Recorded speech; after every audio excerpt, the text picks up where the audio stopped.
Athanasia Houvarda has been an active Toastmaster member since the first day she joined the organization in October 2016.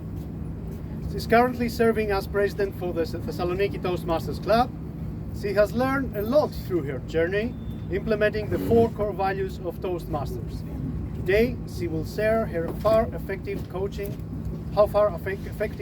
can take you. Athanasia Houvarda, 100 steps ahead, 100 steps ahead, Athanasia Houvarda.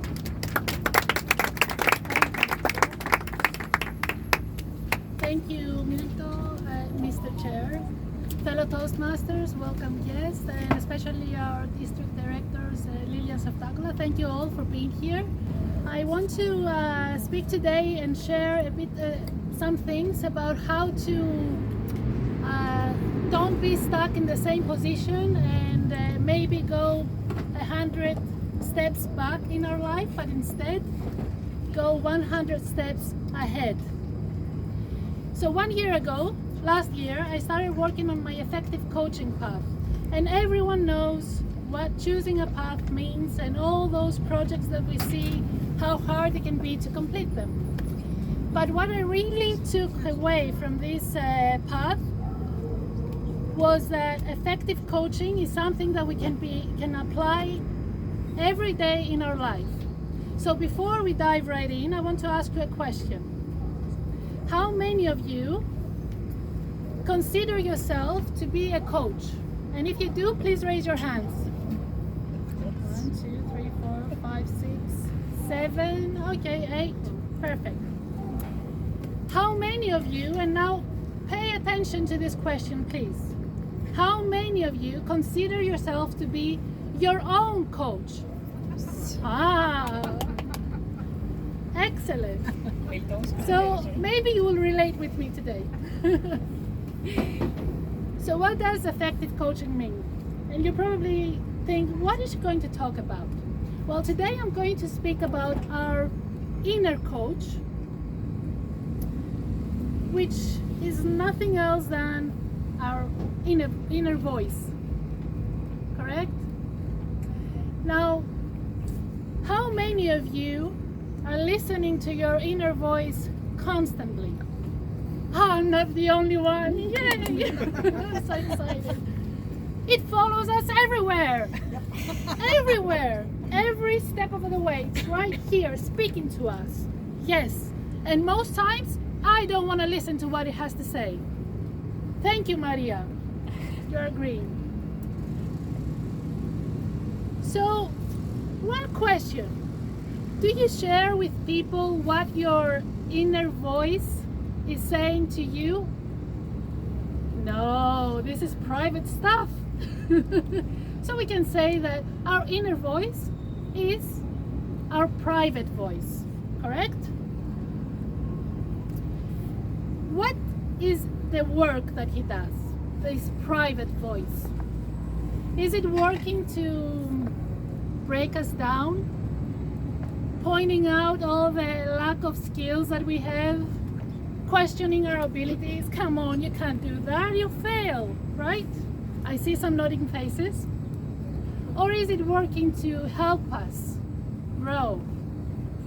I see some nodding faces too, yes. Reminding us where we were, how many steps we took, and where we are now, correct?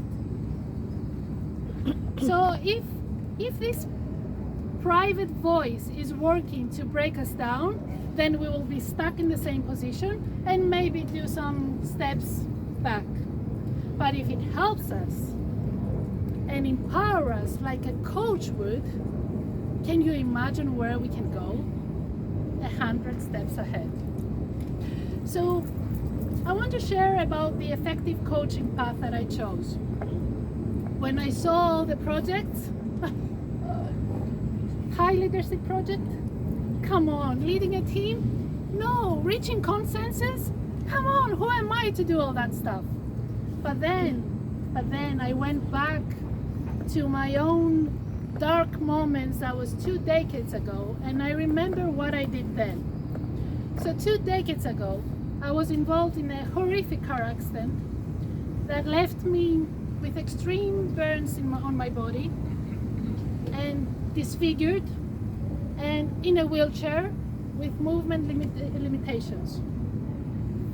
So there I was with this private voice in my head reminding me and telling me, you won't have a normal life again, just give up. You won't be the person you were. Come on. Your life is over, just deal with it. So those were the words that I was listening constantly. But the process of recovery was inevitable. I was still here. So what could I do? Just go through the process. But what I learned through that process, today I can say that if I can change that process, I wouldn't change a thing, because through that process I grew. What I learned was that taking it step by step, day by day, we improve, we get better, we evolve, we develop, and then maybe we can reach our goal, which is what effective coaching does. It aims to reach the goal, but we need to remember the process. So when I saw the effective coaching path, I said, okay, take it day by day. If you can do it, yes. If you can't, well, keep what you learn and just move on. So I remember when I was in the hospital,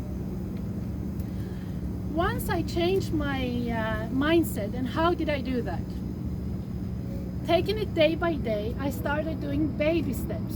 And when I say baby steps, I literally mean baby steps, because I was in a wheelchair. So they were lifting me and I was doing baby steps. But every single baby step was a small victory. And that small victory helped me change my mindset. And when I changed my mindset, that personal, that private voice in my head transformed into my private coach. And when I did 2 steps, it said, Athanasia, you did 2 steps. Today you can do 4. Next day, today you can do 8. And that's how I got where I am today. So I challenge you to change that private voice in your head into your private coach. And don't be stuck in the same position. Make even baby steps and go ahead. Thank you.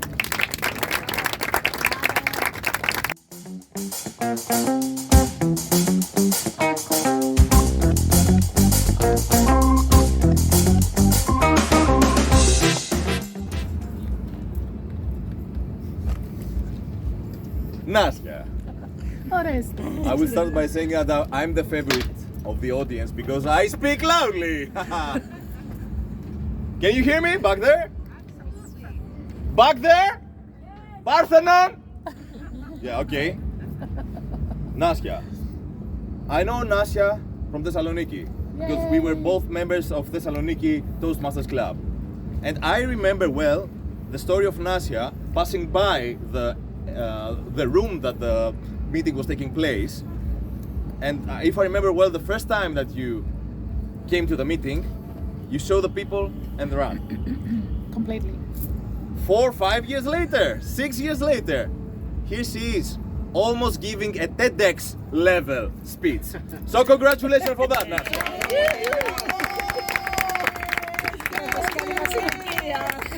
You say Nasya is a role model would be an underestimate. Would be an understatement. Nasya, your story is incredible. And I cannot get enough of hearing about all your life achievements and how you took one thing that life gave you, and as the cheesy quote goes, you took lemons, squeezed them and made lemon juice. So that's wow. And I love the title, it is intriguing. I love that you ask questions, so you get the crowd like within, like we feel engaged to your speech. I love that you become really personal. You say like, oh, I'm not the only one, right? This makes it personal. You're vulnerable, and I feel like, oh, I can connect with this lady there, with this person. And you have impeccable body language. Like your body language, step by step, you're like a performer here. And this is incredible. And you're smiling all the time. Yeah. You're smiling, and okay, you're a likable person. We have a smile counter. Yeah, it's very it's very hard not to like you anyways. But you smile all the time, and that makes you even more likable, which is, I don't know, like the crowd's favorite, like a likable, smiling person. And I'm smiling while saying it. And I love that you do one of the things that I admire the most in Toastmasters. You make the speech about them, not about you. It's not about your story. Your story is the means to inspire the other people and call to action. So that's what I really like about your speech. If I had to propose something for maybe making better, is that you move in the horizontal axis, the y-axis. Although I love, like using the whole potential of the stage. If I could walk like here, nobody would say, "Oh, stop! You can't." I can. Right? Can I? Yeah. So instead of moving just in this axis, I would, like also move forward and then backward, and then like spread.